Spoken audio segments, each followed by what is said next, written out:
আমি যে একটা দৃশ্য দেখলাম যে একটা বিল্ডিং, নির্মায়মান বিল্ডিং তৈরি হচ্ছে, সেই বিল্ডিংটা এমনভাবে নড়ছিল উপরের দিকে যেন মনে হচ্ছিল যেন যে আপনাদের সুপারি গাছে হয় না, সুপারি গাছে কেউ উঠলে পরে যেমন গাছটা এদিক সেদিক করতে থাকে, সেভাবে নড়ছিল। এক ভীতিকর দৃশ্য। কিন্তু ভাবুন একবার যদি ওই ভবনে কোনো লোকজন থাকতো তাদের কেমন লাগতো। এবং এরকম অনেক ঘটনা অনেক জায়গায় কিন্তু ঘটেছে। যারা বহুতল ভবনে থাকেন তাদের অবস্থাও কিন্তু একই রকম হয়েছিল, অনেকে অনেক ভয় পেয়েছেন।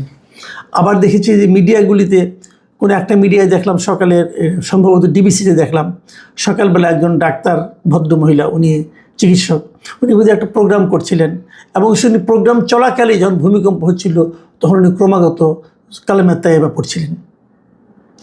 আমার কাছে কিন্তু দৃশ্যটা কিন্তু ভালো লেগেছে এই কারণে, উনি সায়েন্সের লোক, চিকিৎসক, সবই ঠিক আছে, কিন্তু উনি কিন্তু ওনার যে বিশ্বাস, ওনার যে ধর্ম বিশ্বাস, উনি কিন্তু বিপদের সময় সেটা আঁকড়ে ধরেছিলেন।